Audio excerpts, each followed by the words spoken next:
पाली द्वारा चलाई जाने वाली ऑनलाइन कक्षा में आप सभी अभिभावकों का एवं भैया बहनों का हार्दिक स्वागत अभिनंदन। कक्षा द्वितीया विषय संस्कृत पाठः पंचमः प्रकरण प्रश्न उत्तर। प्यारे अभिभावकों, भैया और बहनों, हम इस 5वें पाठ की 5वीं कड़ी में आज अभ्यास पुस्तिका में दिए हुए कुछ प्रश्न उत्तर करने जा रहे हैं। इससे पूर्व मैंने आपको चित्र देखकर प्रश्नों के उत्तर देने थे, वह प्रश्न करवाया था। आशा है आप सभी को समझ में आया होगा और आपने भैया बहन को भी समझाया होगा। तो आइए आज हम उसी प्रश्नोत्तर की दूसरी कड़ी में आज अभ्यास पुस्तिका का प्रश्न नंबर 2 करने जा रहे हैं। प्रश्न 2, रिक्त स्थानम उचितेन पदेन पूरयतुः। यहाँ जो खाली जगह दी हुई है उसे उचित पद चुनकर उसकी पूर्ति करनी है। यहाँ कुछ कोष्ठक में खाली जगह में भरने के लिए पद दिए गए हैं, यानी शब्द दिए गए हैं। उन शब्दों का सहारा लेते हुए रिक्त स्थान को भरना है। ये शब्द दिए हुए हैं अस्ति यानी है, नास्ति यानी नहीं है, अत्र यहाँ, तत्र वहाँ, कुत्र कहाँ, सर्वत्र सभी जगह। ऐसा मैंने आपको पूर्व में भी अर्थ बताया था।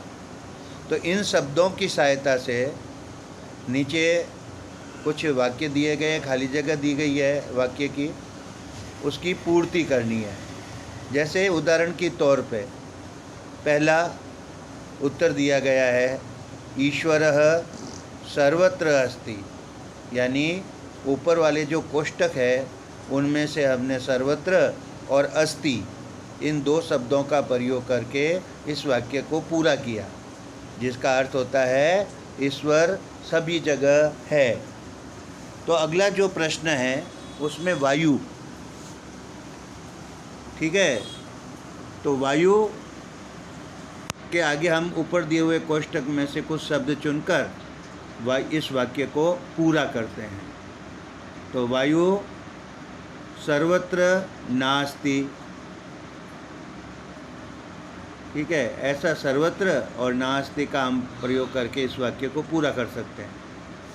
इसी तरह तीसरा प्रश्न है वृक्षः। वृक्षः अत्र अस्ति, यानी यहाँ पेड़ है।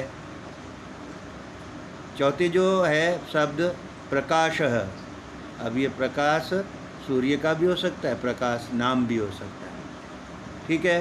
तो प्रकाशः तत्र अस्ति, यानी तत्र और अस्ति शब्द काम में लेके इसको हम खाली जगह को पूर्ति की है, जिसका मतलब होता है प्रकाश वहाँ है। अगला 5वां प्रश्न दिया हुआ है नगरम, ठीक है। तो नगरम कुत्र अस्ति।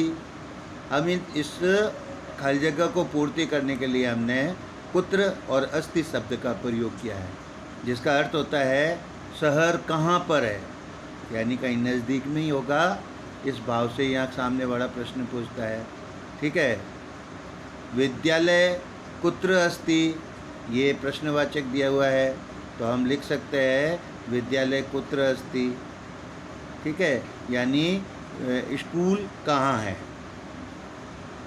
इस तरह से हम इन अत्र तत्र कुत्र सर्वत्र अस्ति और नास्ति आदि शब्दों की सहायता से हमने रिक्त स्थान की पूर्ति की। आशा है आप सभी अभिभावकों को समझ में आया होगा और भैया बहनों को भी आप समझाएंगे। ठीक है, तो मैं आपकी सुविधा के लिए आगे इन्हीं प्रश्नों के उत्तर लिखित रूप में दे रहा हूँ। आप भैया बहनों से कॉपी में करवाएं। तो इन प्रश्नों के उत्तर देखिए। यहाँ पे दिया हुआ है ईश्वर सर्वत्र अस्ति, ये उदाहरण के रूप में दिया हुआ है।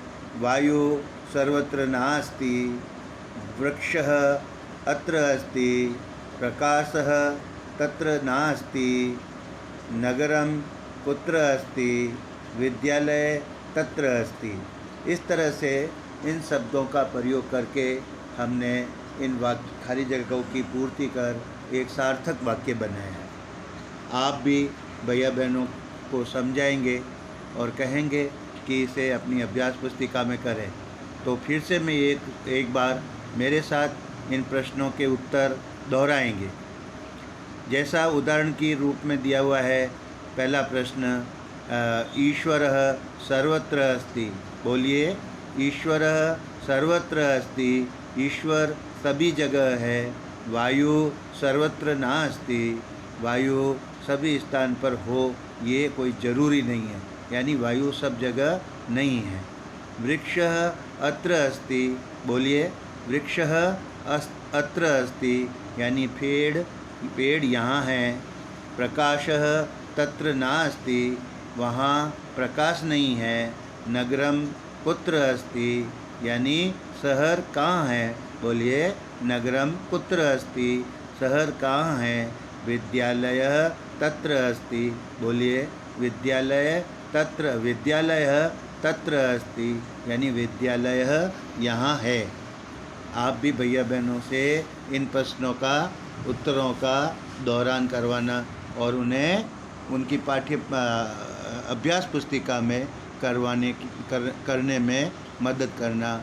ठीक है, तो आज यह जो मैंने प्रश्नोत्तर कराए हैं वही भैया बहनों को गृह कार्य में उनकी अभ्यास पुस्तिका में आप सुलेख में लिखवाएंगे। इसी आशा के साथ धन्यवाद। जय श्री राम।